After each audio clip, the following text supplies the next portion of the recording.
Good afternoon. Wait just another minute for some more folks to come on, and then we'll go ahead and start the Series 3 of our marketing webinar.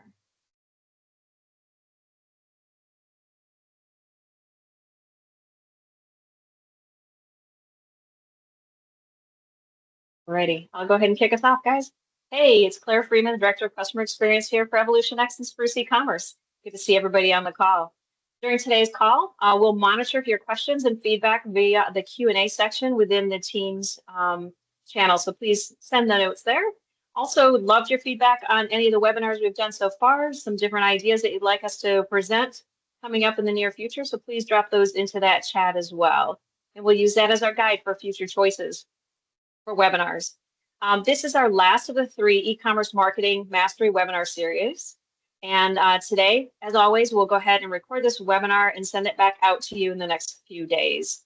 This session has been designed to piggyback off of session 2 that you were on about 2 weeks ago now, and it's going to assist you in the features within the e-commerce platform to grow your business online. The main features we're going to cover today for marketing ROI benefits, you'll see today e-commerce adoption, cart page, customized page after checkout, content pages, and drag and drop layouts, as well as rewards. So please keep in mind these features are available and are dependent based on ERP. So if you have any questions on that, drop it in the chat as well. We'll keep you posted as we go through the trainings today. And at the end of today's call, towards the end of the call, Dave Bent, our President of North America Operations, will be on. He's going to discuss e-commerce adoption. So what I'm going to do now is go ahead and kick this over to Michael. Michael's been doing our webinars to date, so we're going to send this off to Michael to help get started with some of the features within the platform. Thanks, Michael. Awesome, Claire. Thank you very much. Hello, everybody. Thank you very much for joining. Great to see so many people on these sessions. It really is. I am going to kick things off very quickly because we have got a lot of stuff to cover, and Dave Bent needs to talk at the end as well. And as we know, Dave likes to talk. So let's, in fact, first of all, before we even go any further, can we see my screen? Because the amount of these things I've started and 15 minutes later, someone says, I can't see anything, is unreal. We got you, Michael. All good. Awesome. Great. Right. So let's dive into the first of 5 features, which is our rewards program. And I think you'll agree that in today's competitive and congested market, retaining customers and winning new business has never been more challenging. However, a well-implemented loyalty program can encourage customers to keep coming back, as well as attracting new business online. If you weren't already aware, this system has an incredibly powerful rewards program to help you A, retain customers, B, incentivize new customers, and C, drive higher order values. Let's log in as an end user to see just how powerful the feature is. So if I just put in my login details here, the first thing you'll notice is that we haven't landed on the home page or even the customer's account dashboard page. Instead, we've landed on the rewards page. Why did this happen? Well, in this made-up scenario, I wanted all customers to learn all about my new rewards program. Had I just taken them to the home page or the account dashboard page, they would have been oblivious to this new and exciting rewards program. So how did this happen? Well, in short, you can tell the system where you want to direct customers when they log in. Let me show you how simple that is to do. If we dive into the admin screen, and the first thing we want to do is go down to Store Settings, click on General, and then scroll down ever so slightly. You'll see that we've got this global landing page. And I've told the system that when customers log in, I want them to be redirected to the rewards page. And that is it. It really is as simple as that. It's a really convenient and strategic move that will drive a greater uptake on your rewards program as part of the launch. Let's go back and take a look at the actual rewards page itself. So the first thing to note is that we've got this nice, vibrant, shiny banner at the top telling us all about this new rewards program that's landed. Underneath that, we've got the points that we've accumulated so far, plus the pending points. And the pending points are in relation to orders that haven't been fulfilled yet. Once orders are completed and you set the status in the order daybook to completed, those points will then be allocated. And if we scroll down ever so slightly, you'll see in this scenario, we're giving everything away from chocolates to chairs. And underneath each of the products, it shows us how many points we need to claim those products. But it doesn't just need to be products, folks. You can get really creative with this stuff. You could give customers the opportunity to donate to a charity of their choice. As I scroll down, you'll see that we've got charities such as the American Cancer Society, Feeding America, Save the Children, and the Wounded Warrior Project. By incorporating charitable donations into your rewards program, your customers will appreciate the option to contribute to causes that they really care about. This whole section really adds an extra layer of personal significance to your customers. If we scroll down again, you'll see the next wave of giveaways includes a range of coupon codes. This method not only benefits your customers by providing them with further savings, but also boosts your sales and enhances customer retention. As we move to the last row of rewards, you'll see that I've added several rebate opportunities. This not only creates a sense of financial benefit, but also encourages customers to spend more to achieve a higher rebate level. So this is just merely food for thought, folks. I would encourage you to get really creative and inventive with your rewards. Break the mold and think about customizing your program in ways that capture attention and drive more sales. If you want stronger customer relationships and sustained growth online, then a well-crafted rewards program will certainly help you achieve that. Before we move on, I want to highlight 3 more features, the first of which is the rewards tracker widget. This little icon sits at the bottom of the page on the right hand side, no matter where your customer navigates on the site. When it's clicked, it reveals more rewards related info. This constant visibility helps keep customers engaged with the program and encourages them to earn and redeem points more frequently. While the reward pop-up's open, I'd like to draw your attention to the banner that we see right now. It simply announces the launch of the rewards program. If we think outside the box, how else could we use this area to engage with customers? Well, I'll tell you, there was a dealer on the east coast of Scotland who adopted this rewards program from the very start several years ago. And they introduced a double points Tuesday scheme. So every Tuesday, customers would then get double points on their purchases. Needless to say, Tuesday then became their busiest day. The business saw order volumes increase as well as order values. And in addition to that, the business was able to limit the number of deliveries throughout the week, improving efficiencies and reducing costs. So what I suppose I'm saying here, folks, is don't just settle for a static message. Experiment with content that engages and encourages customers to take action.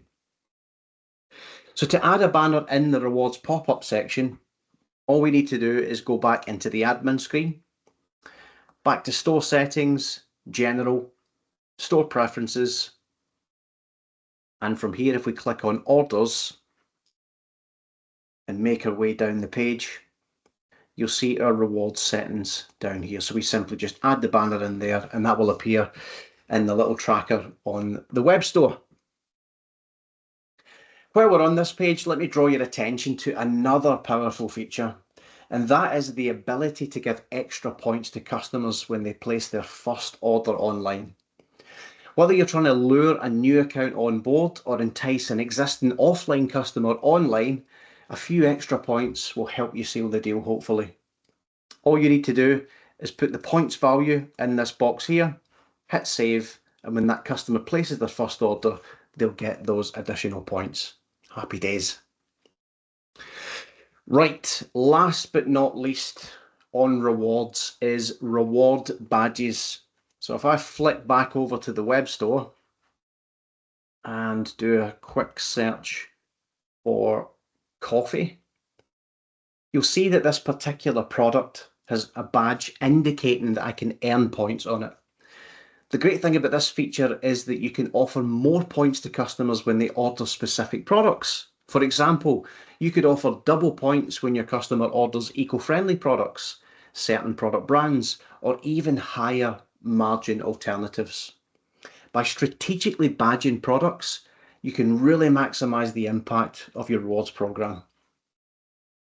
So there you have it, folks. A really awesome rewards program designed to boost customer engagement, drive repeat purchases, and increase overall sales. Moving on, I want to talk to you guys about content pages. So what exactly is a content page and why should we consider building one in the first place? Well, in short, a content page can be anything from an About Us or a Contact Us page to something more sales orientated, such as a landing page with special offers. Allow me to quickly demonstrate a very basic one that I created earlier. If we click on Michael's mega deals here, it will take us to this unique content page with a nice banner showing budget chairs to luxurious executive chairs. And underneath that, we've got a full range of budget and executive chairs. Beneath that, we've then got a Rise and Shine sit stand desk banner along with all the desks that are on offer. And then at the very bottom, we've got 3 other banners telling us to choose the right chair, choose the right desk, and find out more about the assembly and installation. Now, I'll be honest, what you're seeing here represents the best part of 3 minutes worth of work. And if you don't believe me, I'm just about to build a content page live to demonstrate how quick and easy it is to put together. What could possibly go wrong? So I want to create a content page with 2 item merchandising blocks and 2 banners. The first thing I want to do is go into the admin screen, down to marketing, and then into the item groups section. The first group I'm going to create is going to be Claire's Cuts. And we're going to put a start date of this month and then make it finish at the end of this month. As part of this deal, we're going to do some really keen prices on pens. So I'm just going to select a few pens here just to make up this widget very quickly. Save the product list and then save the group. The next group I'm going to create is actually Dave's Deals. And again, we'll just run this for this month. And Dave's Deals is going to consist of some really good keen prices on envelopes of all things. So we'll add a few envelopes like so, save the product list, and then save the group. Now that I've created the group, what I want to do is create the container for this group. So we go back into marketing again, down to item container. And just to keep it consistent, I'm going to call this Claire's Cuts. Do a quick search for Claire's Cuts. And we're going to associate the Claire Cuts group with the container. Now that we've done that, we're going to do the same for Dave's Deals. So we'll add the container, jump into the actual container itself, and then associate the new group, like so.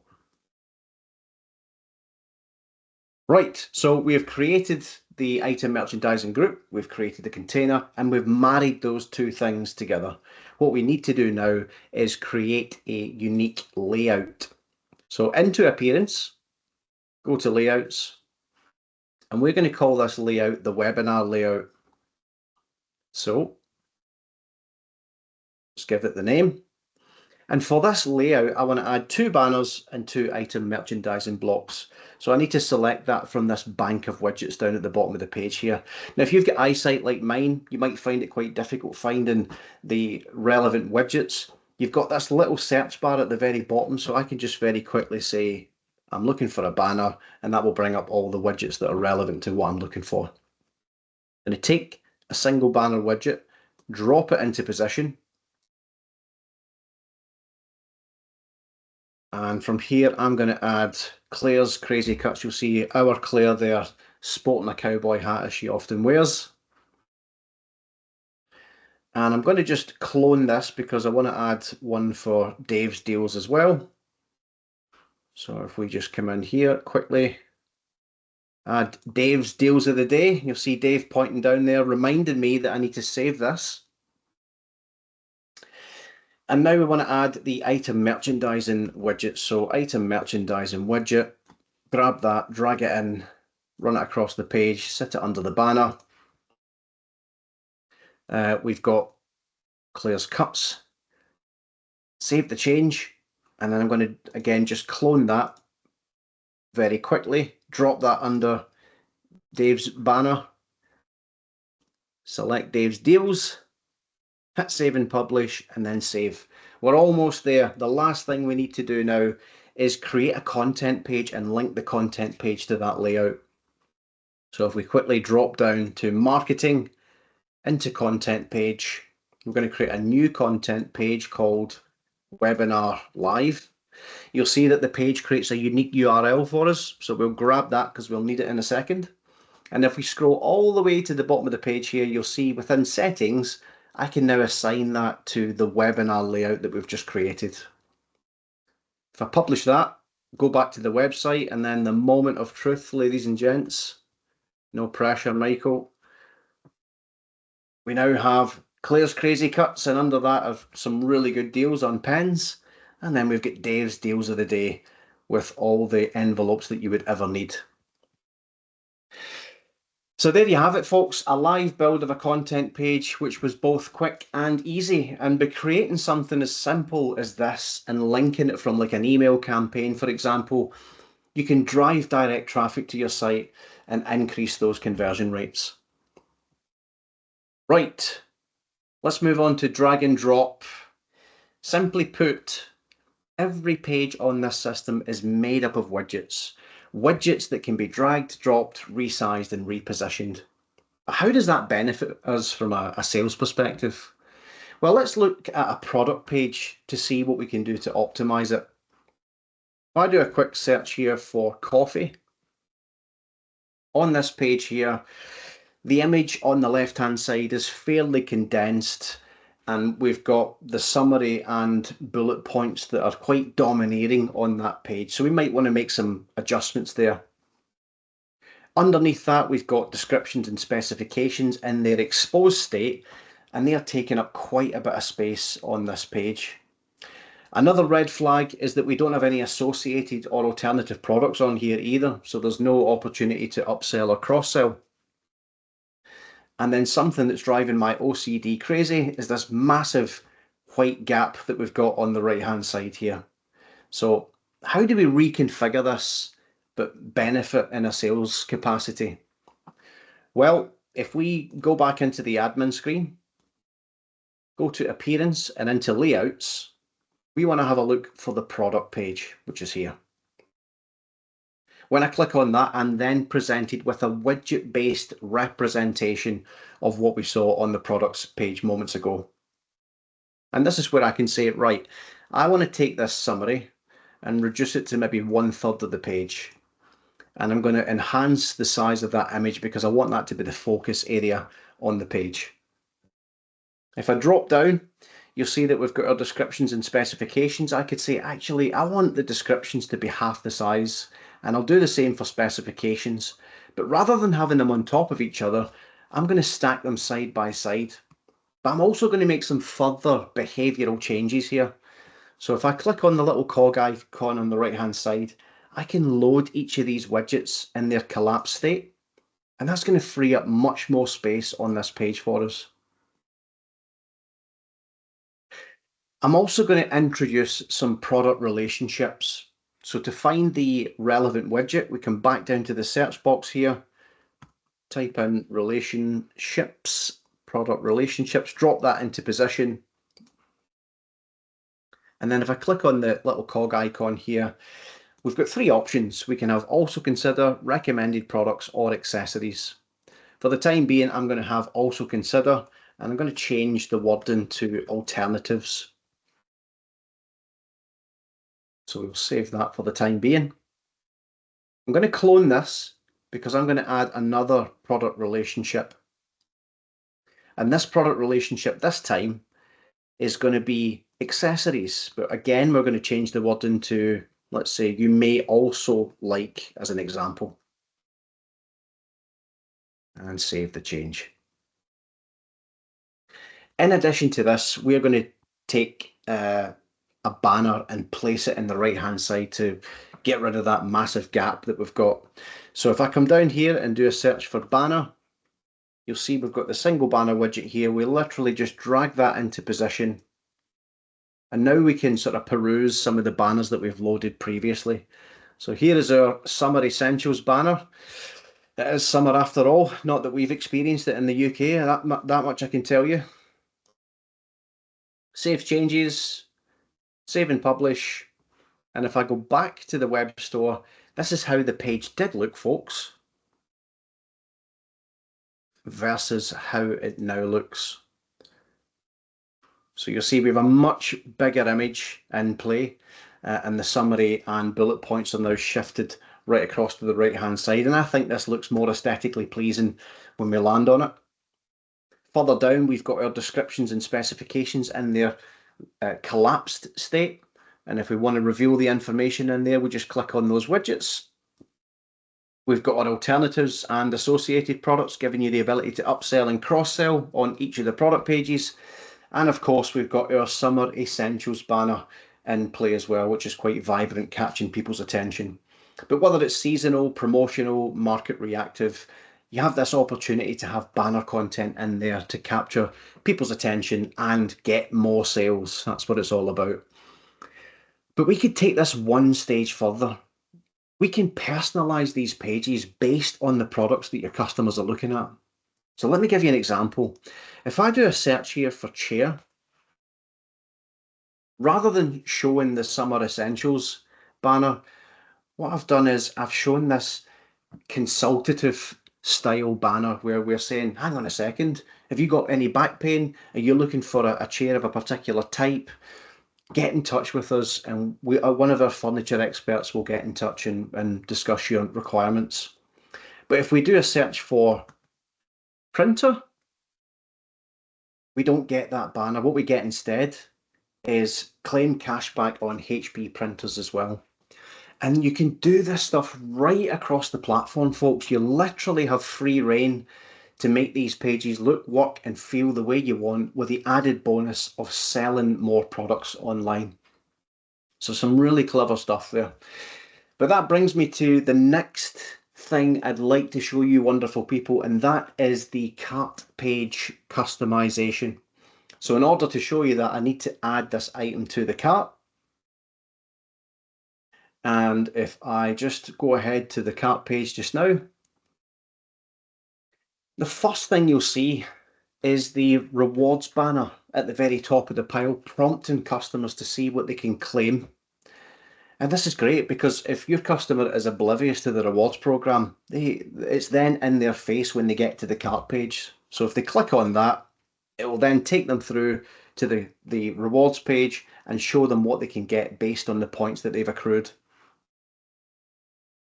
If I go back to the cart page and scroll down, you'll see that I've also added a Summer Essentials carousel in the cart as well. This is yet again another really powerful tool that will help you sell more to your customers online, folks. All the data is there to see. We can see that when people are on these pages, they are actually adding this stuff to the cart. How do we add this stuff to the cart page? Well, in the admin screen, go back to layouts. There is a cart layout. We click on there. We then again have that widget-based representation of what we saw a second ago. We've got a rewards banner at the top, and then our Summer Essentials widget underneath. So if you have banners available, if you have the products that you want to showcase on the cart page, it is literally seconds to get this stuff loaded. Right, let's move on to the final stage of the shopping journey and our fifth and final feature for today's session. Try and say that after 5 beers. So if I go back to the web store, proceed to the checkout and run through the motions and place the order, this is where it gets really cool, because you can customize the thank you page when the customer checks out. In this example, I've gone for offering 10% off eco-friendly products, but there are so many things that you could do here to encourage repeat business and more sales. For example, you could create a time-sensitive deal, promote a new product or even a new category vertical, or even prompt the customer to leave feedback, which is what I've done here on the right-hand side. What I'm showing you here really has the potential, folks, to help you achieve meaningful growth online.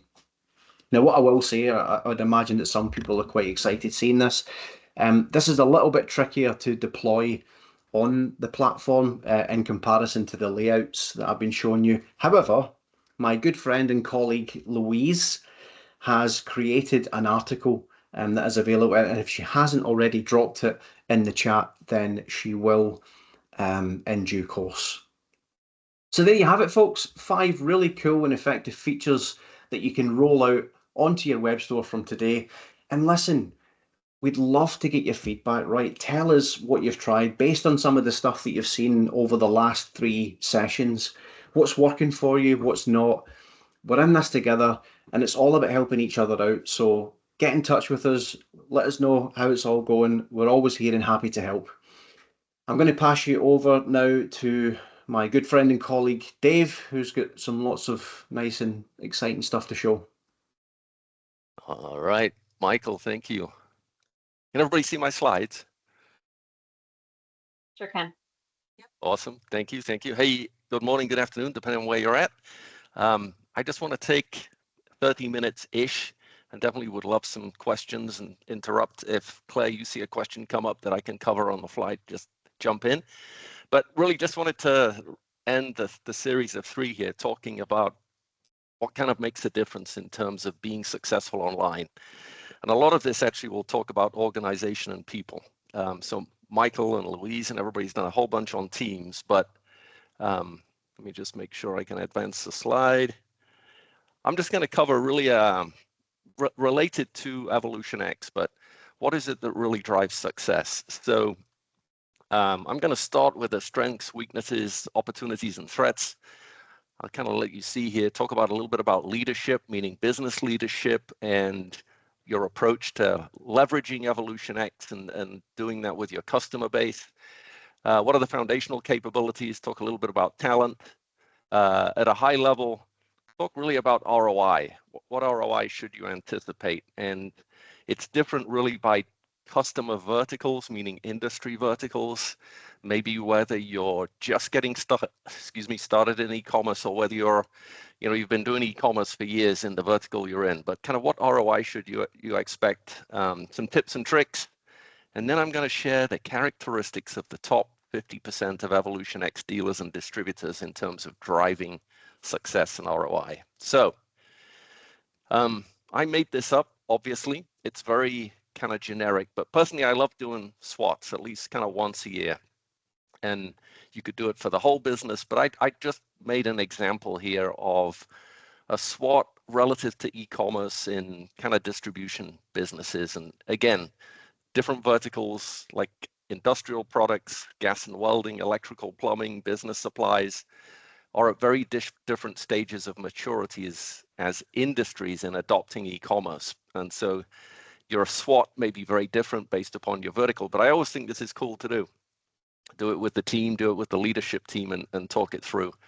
And so I'm not going to drill deeply on this, but usually in the distribution space, in pretty much all verticals, relationships are key. Relationship selling certainly historically has been key, and relationships and trust are key, and they usually differentiate you against like the big box players in your space, and certainly against Amazon Business if you're up against Amazon Business in the vertical you're in.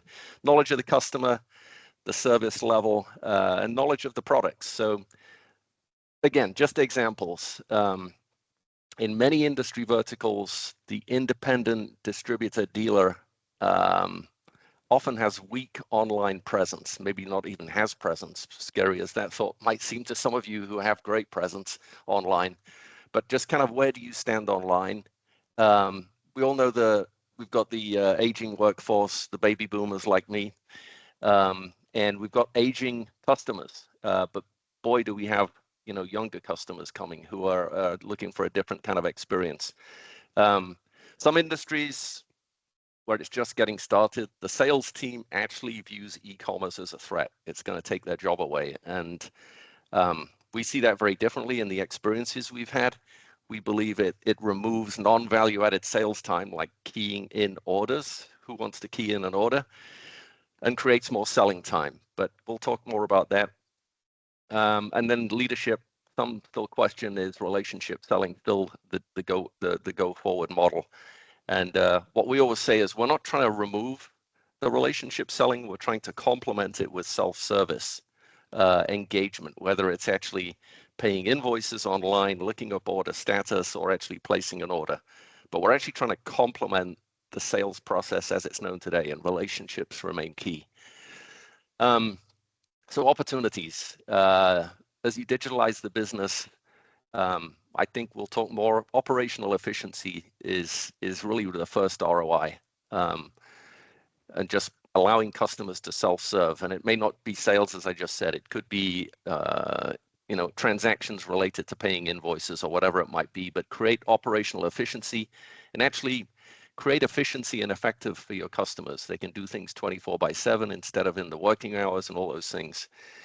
And we would say in B2B, the number one really return is selling more to your existing customers. So I think most buyers, really irrespective of distribution vertical, usually have 2 or 3 sources for the products that they're procuring. Sometimes for supply chain reasons, certainly that happened in COVID. So supply chain reasons, but also just to kind of maintain kind of pricing awareness. But what we see is with our customers, those who create the best customer experience actually persuade their customers to buy more from them versus the alternate sources. And then, so sell more to existing customers, drive margins higher. We'll talk about that. And then obviously finding new customers. And then the threats, I think we all know, emerging generation of digital buyers. And in most industries now, there are very well represented big box players, including Amazon B2B, or emerging big box players that actually are taking sales away from independent resellers. Sometimes you don't even realize that somebody's Googled and gone somewhere else to buy their products. So I don't know. I think this is just a useful framework. Katie's going to share the slides, and maybe it's something you can do relative to your business and situation. But again, in industries, and I use kind of industrial products just as an example here. So office products for sure kind of leads the way in terms of B2B adoption. And when I talk to office products dealers, they often don't look at themselves as thinking that they're leading the way, but as an industry, it is. And if you just start with Amazon Business on the right, this is a projection that came out of Bank of America together with Amazon, where they started. And I mean, you can see this is Amazon Business, Amazon B2B. Doesn't include the consumer side of the business, and you can see the growth and the anticipated growth through to 2025. And the text may be small, but the orange is the third-party resellers who are on Amazon, and the blue is Amazon's direct sales. What I can say is I actually have an Amazon Business account because I like to watch what they're doing and how they're doing it. They actually started in business in 2012 as an experiment.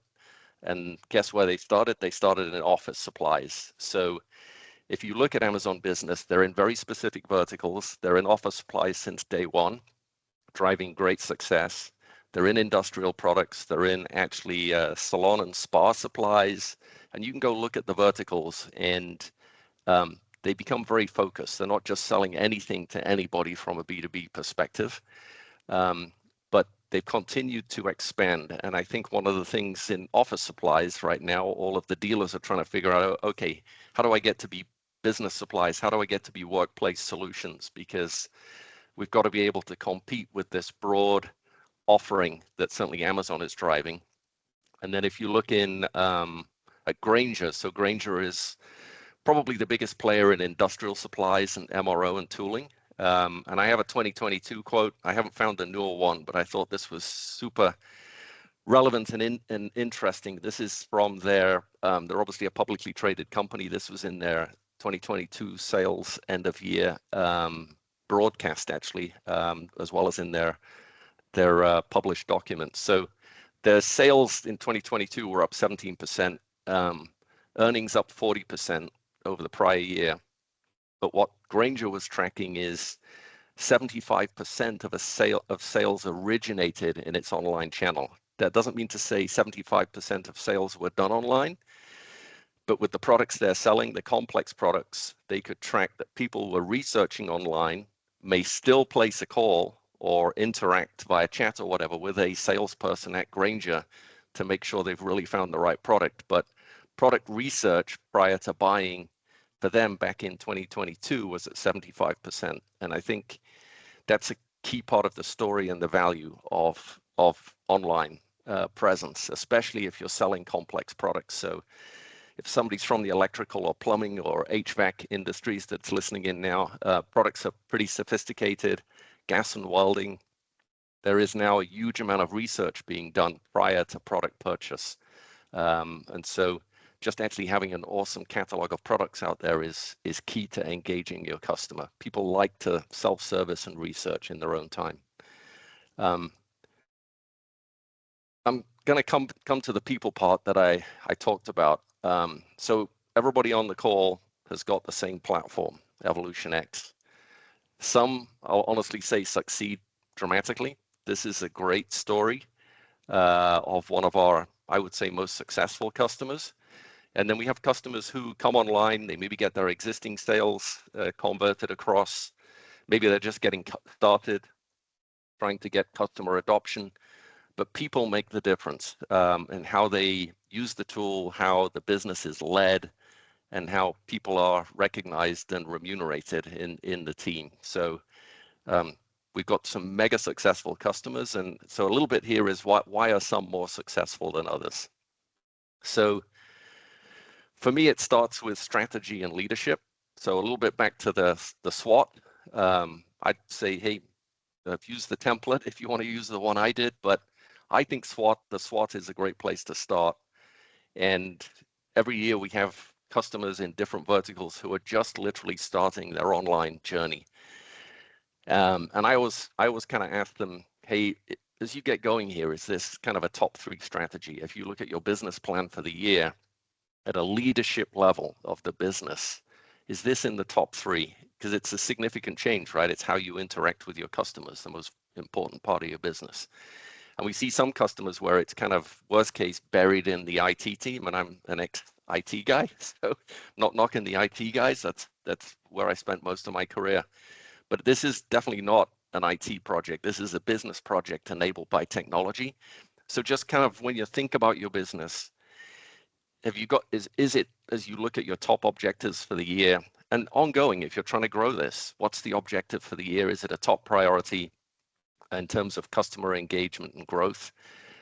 Is the leadership team aligned? So is the sales, marketing, IT, actually the procurement side, the supply chain side has to be all aligned to make this successful? And for some of you, I may be stating the obvious, but I think for some, this is all kind of new. And so top 3 objective, make sure the leadership team is aligned. And then do you have the talent to implement it and to run it? So a website can't just sit stagnant. As Michael just showed you this, you got to keep it live. You've got to keep customers engaged with different promotions, different products, launch new products, and so on. So I would say look in the mirror, and do you think you have a clear vision? Do you have KPIs you're tracking that represent success? And is the team aligned? And is everybody, really rallying to make this thing happen? I'll just be very brief here. Again, there's some people just getting started, but you've probably heard us say, we believe there's 3 foundational elements to success.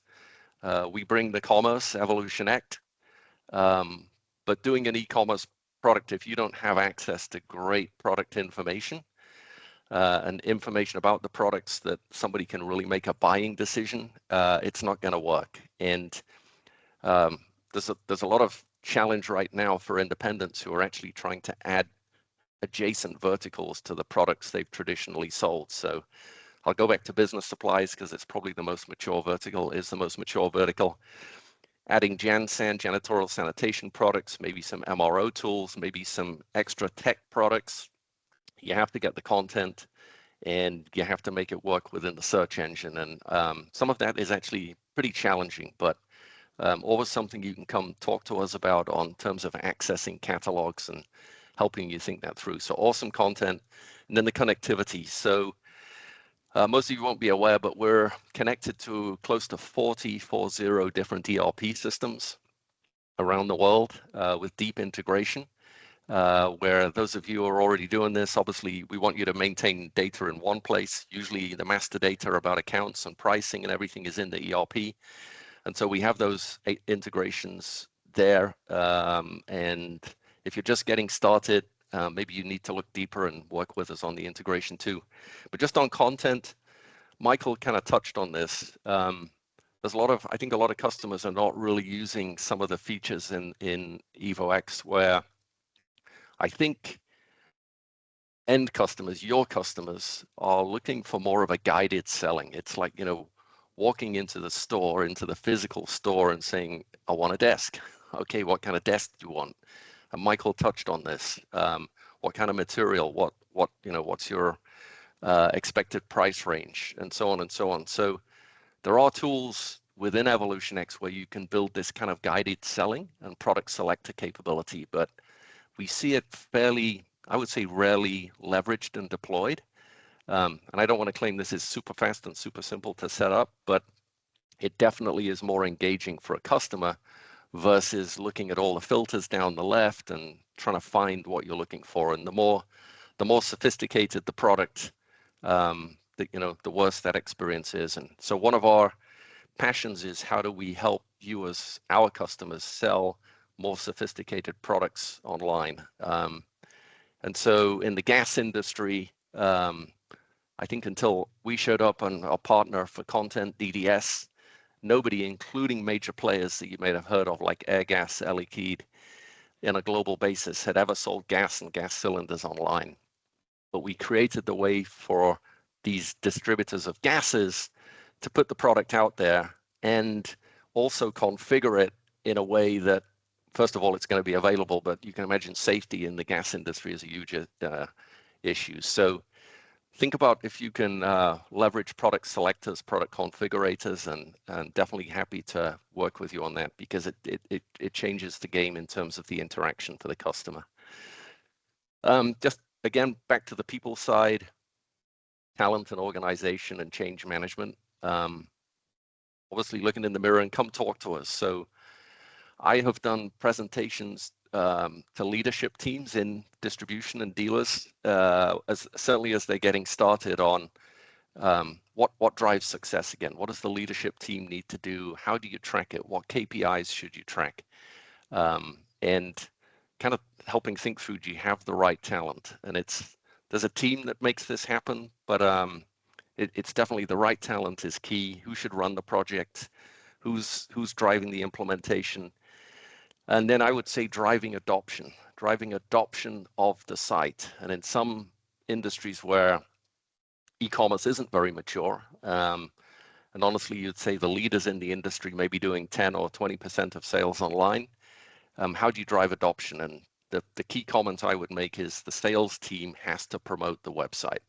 They should receive the commissions that they always received on the orders from their customers, but the salesperson is the most trusted person in the relationship usually. Maybe some of you as business owners are in that role too, but the salespeople have to really promote the adoption of the site. And again, we've done presentations on that and how to help make that happen. I will keep going. So ROI. Again, some of you are well down the path here, and so for some of you, this may be, yep, we know all this, but bear with me for a second, because for some, on the call, they're really kind of just getting started. So I mentioned having awesome content. People do want to do self-service research. I don't know about you, but I do a lot of research. If I'm going to buy something, I love to research it online, and find out, find more about the products, the alternatives. So great content, and helping people navigate your catalog here is key. Can they find it? Can they see the alternatives? All those kind of things. Can they compare the products? And then as you go live, actually, I'll look at an industry like as I mentioned, gas distribution.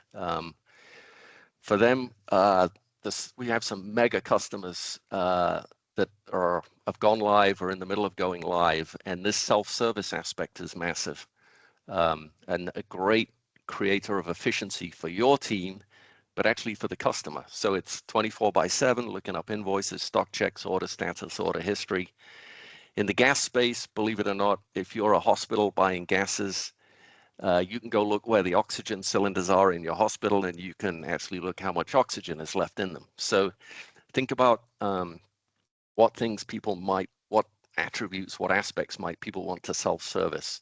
And this is a huge ROI in terms of efficiency, taking cost out. And as we all know, the lowest cost of a sale is an online order. So if you're really order taking, can I ask why? Another thing we've seen recently with one of these big gas distributors is they actually have all of their inside and outside sales team placing orders now through the website instead of directly into the ERP. So placing them, logging in, and it's very easy to do on Evo. Effectively, they log in as the customer and place the order. And you may say, okay, why are they doing that? Well, it creates confidence and knowledge about EvolutionX as a salesperson, so they feel more confident to then engage their customer to self-serve and place the order. So just another thought if you're getting started. And it's 24/7, obviously, and less order taking means more selling time. Okay. So Michael's touched on a lot of this, but we're trying to drive ROI. We're trying to drive more sales, but I would say we're trying to drive returns and margin.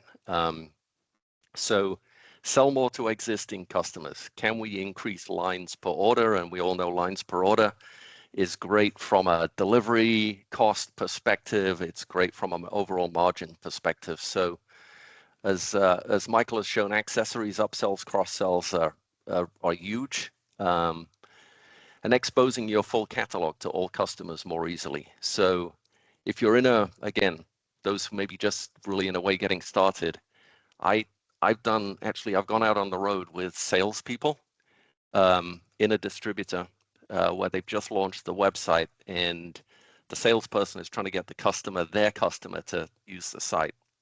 And I mean, there's just some amazing basic stories where we met with a customer who had started to use the website, and he said, I was on the website and I saw that you sell a whole category of products that I didn't know you even sold, because the salesperson can't possibly talk about all the categories and maybe the thousands or tens of thousands of products that are for sale. So somehow exposing your customers to more products, whether that's if you're just getting started, but in the office supplies, business supplies space, there's a real opportunity and a need to compete certainly with Amazon to expand the category of products. And I think I have it coming up later here on a slide, but as a distributor reseller, I always think the great question to ask is, ask your customer, what else are you buying? Ideally, what else are you buying online that I'm not selling, but I could be selling you? So almost every color, if you're focused in a vertical, there's going to be other products they're buying for other kind of needs. And if you can find a catalog, and if you can find a supply chain, put it up on your website. And that adjacency of product sales is huge for growth. Again, not saying that's just easy to turn on and figure out, but think about that question. What else are you buying that I'm not selling, but I could sell you? And then personalized experiences. So we passionately believe that segmenting your customers, if it's business supplies, is it a school district that's logging in versus an accounting firm? They should get a different experience, different product selections, different kind of promotions. If you're in the gas distribution business, you're probably selling to a hospital group, you might be selling to a cannabis farm, you might be selling to a major industrial business. They should have a different experience when they log in. So in Evo, you can segment your customers using labels. It's a really big deal. And it's something you can absolutely do better than Amazon is ever going to do it, because you know something more about your customers. So think about segments. Have you got them segmented, and are you creating different kinds of experiences that are more relevant, that's going to bring them and drive loyalty to you? And I think the loyalty programs Michael just shared, and there were a lot of questions. Does everybody need to see the same loyalty program? The answer is no. You can manage who sees it and what they see. So keeping moving here, 9 minutes left. Higher margins, more lines per order. I touched on that before. Again, upsells, cross sells, also swaps. Somebody puts a product in the cart. You have an equivalent product, but you can sell it from your perspective at a higher margin. Offer those swaps, drive margin. And we see that to be super effective, and it's what all the big players do really well. They are promoting their Amazon basics or whatever it might be. So think about which products you really want to sell versus others, and maybe where you have a better supplier relationship. So steer them there. And then some people put up a website, and many of you know this, but some of it put up a website and think new customers are going to just show up. And that's kind of a B2C model. And we can help make that happen, but I honestly don't think that's the foundation of really growing B2B. I think it's growing margins, it's growing with current customers, and growing share of spend with current customers. And then the icing on the cake is, as you get that figured out, is finding new customers. And then that leads to, okay, if you've kind of got an open site, you don't necessarily want to ship from in the US, the West Coast of Canada or the US to the East Coast and vice versa. So we have ways to help you through that, but certainly don't kick off. If you're just getting started, don't focus on finding new customers and SEO. It's out there, we can do it all, but think about growing sales with your current customers and getting them to move online and drive efficiency for them and for you. Okay, so just some tips and tricks. Getting customers to use the site. Again, it's really how getting the content in, getting it organized, and making it easy to find the products. And the more SKUs you have, maybe the more catalogs you have. And some of you are sitting listening. I know you know it's been some of that is a big challenge, and it takes time. But it's definitely, people have to be able to find what they're looking for, stating the obvious. And so what I do see is some people will put up a website and then they actually, as employees, don't go log in and look, hey, how well is it working? And certainly your sales team has to be engaged in the website and constantly question, hey, is this working? Does this look right? Is the homepage telling the right story for the customers and segments we're targeting? So really focus on how do you get the customers to the site, and obviously sign up and access has to be simple. And registering for account, maybe if it is a new customer, registering for an account and credit and all of those things. And then really expose the self-service aspects of the site. Nobody should be calling in to pay an invoice. Nobody should be calling in to check inventory or any of those kind of things. And so kind of check your data. Is anybody still doing that? Can you get them to use the site? Again, many of you know this, but lists in B2B, people buy from list more than they go browsing and search for products. So go live, make sure they have a list of their most frequently purchased products. You can get that data out of your ERP or maybe out of an existing website you have, but create lists. And as you introduce them to the site, present those lists, and that is usually a quick take up. And then recurring orders. I think you know we have recurring orders with with EvoX, really promote recurring orders, do it to drive margin, but do it to really kind of prevent people going and buying elsewhere. Make it simple, make it easy. And then incentive offers to use the site, coupon codes. I can tell you, I was in the office supply space back in the early 2000s. All of you would have heard of Staples, whatever industry you're in, Office Max, Office Depot. They were the leaders in B2B, pre-Amazon.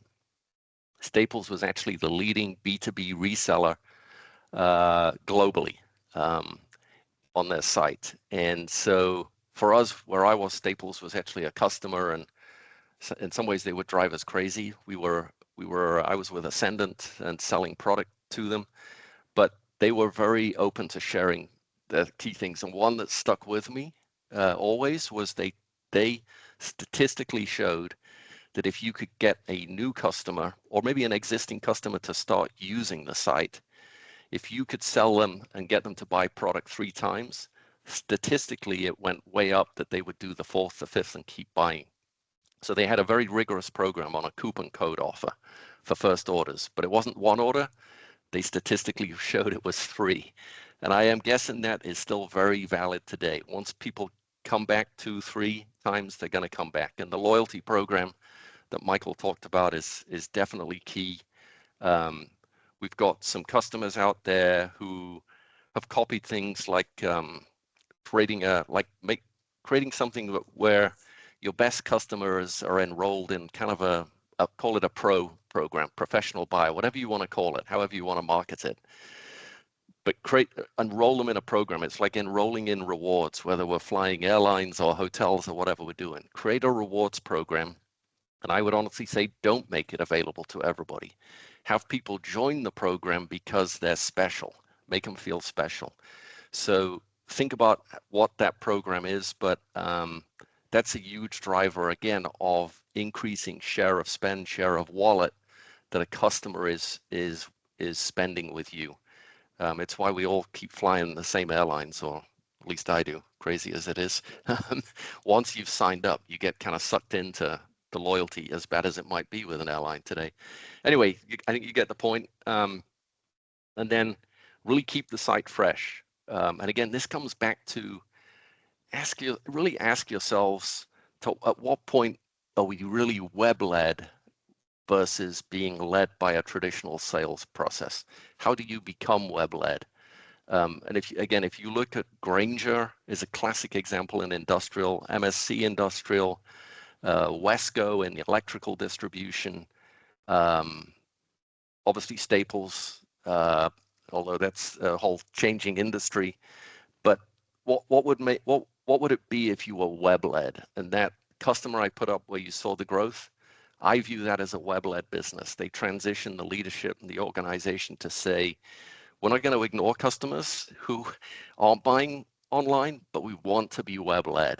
And we want to create truly a better customer experience. And I think the basic thing I think EvolutionX is really about is it's not about selling online. That's an outcome, hopefully. It's about creating a better and the best customer experience. And it's kind of asking yourself in the SWOT, what would that look like? What would it take? And do we have the right organizational model and the right talent to make that happen? Higher margins, I think I talked about, but really, if you're not thinking about how you use the site to drive margins, I think I covered this here. You can read the bullet points, but this is a big deal. This really is a big deal.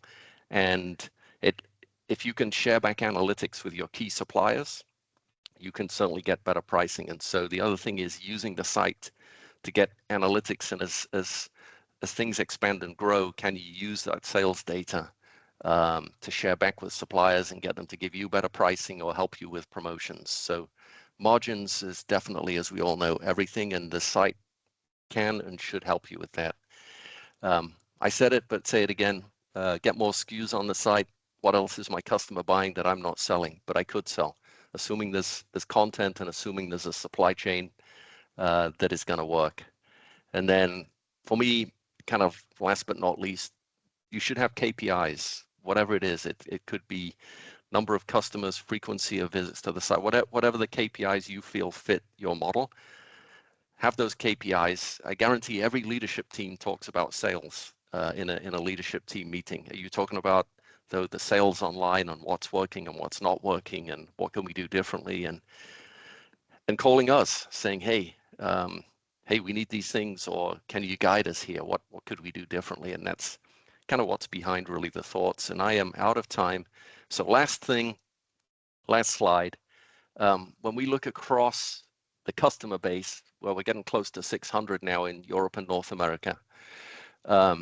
These are 5 top characteristics that seem to drive, and I'm really talking online sales. So internal team members, so your employees as dealers, distributors, resellers, the leaders have twice as many internal team members with accounts to log in on EvolutionX. Procurement controls are enabled with all larger customers, so helping your customer track a budget, track their spend, track a spend against a location or a cost center. For any large customer, this is a game changer, and again, not something that the big boxes probably are going to do as well as you can offer it, and it can become very granular. Routing orders for approval, those are key. The more successful customers have more promotions running on the website. It's literally a simple fact. You can see it.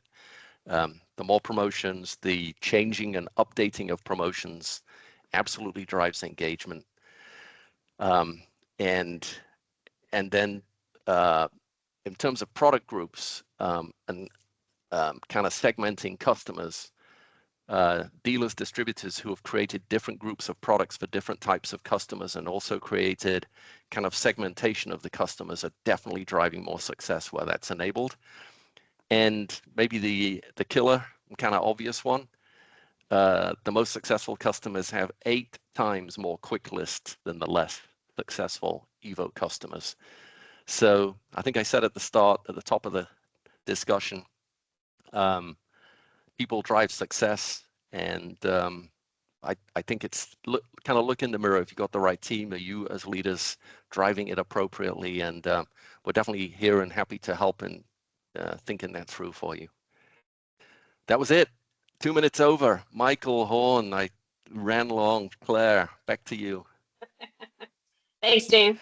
As you can tell, Dave's very passionate about this, guys, and I appreciate everything you've given us for information here, Dave. It's been wonderful for both of our EvolutionX and Spruce e-commerce customers. And I know we're running right at the hour here, guys, but I think we'll do a couple of Q&As because they seem to be a theme that's going on there. So thank you to Andy and Michael for jumping in there to answer some of those questions. So a lot of questions around rewards and coupons from what I can see from the group, and some improvements that they're looking for within data analytics, being able to export those. So just on rewards, if I could, Michael and Andy, there's a lot of questions around segmentation of rewards. Set up the banner on the front of the store and then start doing some segmentation. So thoughts on that, Michael, as far as how folks can go ahead and restrict the rewards at the account level as it sits today? Oh, sorry, I was on mute talking to myself there. In terms of segmentation, sorry, Claire, I actually missed the question that was placed in there. Are they talking about hiding rewards from certain accounts? If that's the case, then there is a toggle within the customer account where you can actually switch it on or off. There's also a feature within the roles section where you can hide rewards from certain users as well. So that might be able to get rid of that. Okay, perfect. And a lot of that's it's all in the knowledge base articles if you get a chance to take a look through there. And any further questions, run those back through to us through Intercom, and we'll make sure we take care of that. And if you have questions and you need some help with the setup of rewards or coupons, because those seem to be the areas of questions, please reach out to us through Intercom. We'll set up a webinar, or sorry, a Teams meeting with you just to walk through that to make sure you're set up for success.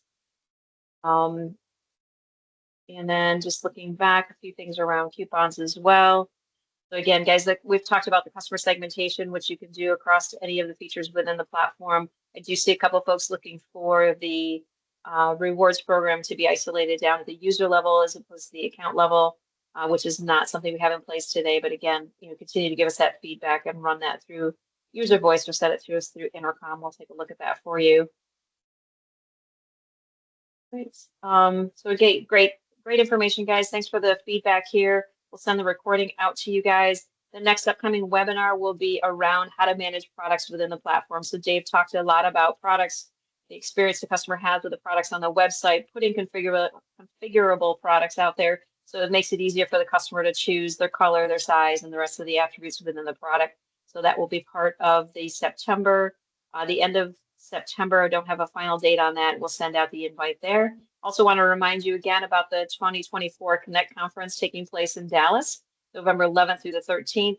The link to the conference is in our Q&A as well. So if you can take a look there and determine if and when you could go for that program. Specific to this crowd, there's going to be general sessions around e-commerce.